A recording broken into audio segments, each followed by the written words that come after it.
First time I went to jail, it was for shoplifting at Walmart. Honestly, I was so naive, like when I got to jail. So it came time to the part where you go and you get dressed out. I go into the room where all the uniforms are, and the officer, she goes, "All right, put this on."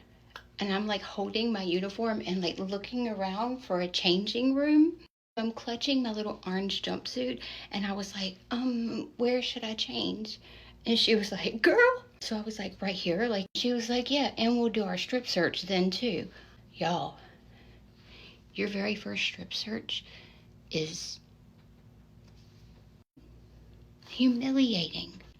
It really makes you think twice about stealing stuff. So then she's like, "Follow me." And she gives me this bag. And in this bag is like 2 flat sheets, little bar of soap, like a little tiny toothbrush, tiny toothpaste, and it said Bob Barker on it. 1 roll of toilet paper. I think that's it. Yep, that's it. And we're walking back to the cells. Well, then she says, "Go get a mat." And I look over, and like against the wall is this big stack of green mattresses. They're like these plasticky mattresses, except for they're so old, and like some of them are so flat.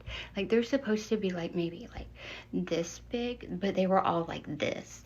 And like they had holes in them, but the holes weren't really like holes. It was more like rips, like shreds. And so I was like over there looking like through it with one finger, like trying to find one that looked decent. She was like, "Let's go, Cisco." Oh, and she had taken my bra because it had an underwire on it. And I was like, "Can I just take the underwire out? I don't even need an underwire." And she was like, "No." And so she just took it. So I get back there, and I don't know how to make a bed with 2 flat sheets.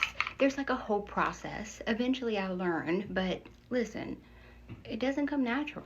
My first roommate in the county jail was a girl named Melvina, and she had been locked up for a hot minute.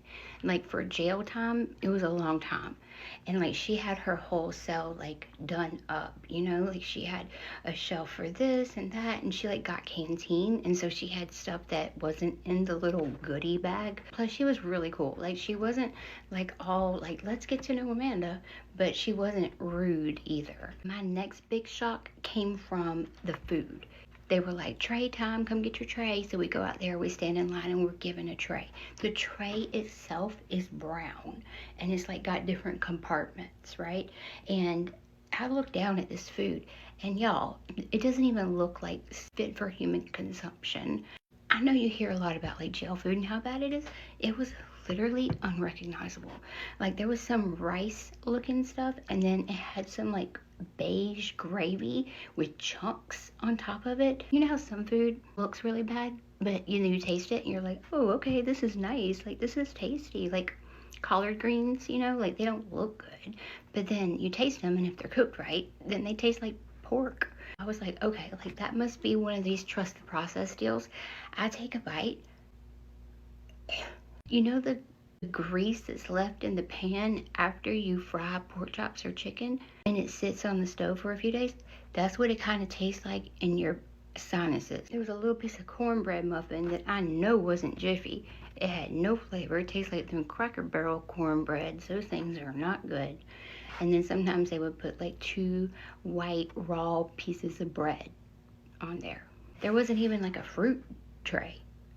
Like most of the little compartments were empty. And there's like so many jailhouse lawyers up in there, like girls who have literally navigated the system for so long that they know the law better than some actual lawyers do. Eventually I got to talking, and I told them my crime, what I did and stuff, and they were like, "Oh no, girl, you're gonna get off on a PR bond, you're good." I was like, "What's a PR bond?" And they were like, "Oh, like you won't have to pay any money to get out, like they'll just let you out." And I was like, "Okay." And sure enough, the next day I went in front of the judge, and it was a he gave me a PR bond. I didn't take a shower that night, and I'm not ashamed to say so. I was just hoping and praying that I would be going home the next day, because I did not want to have to do the whole thing in front of everybody. But like it was a 1-piece jumpsuit, so in order to go to the bathroom, you have to take it all off in front of everybody. Anyway, let me know if you have any questions about county jail or prison or makeup or honestly anything. I love you. Bye.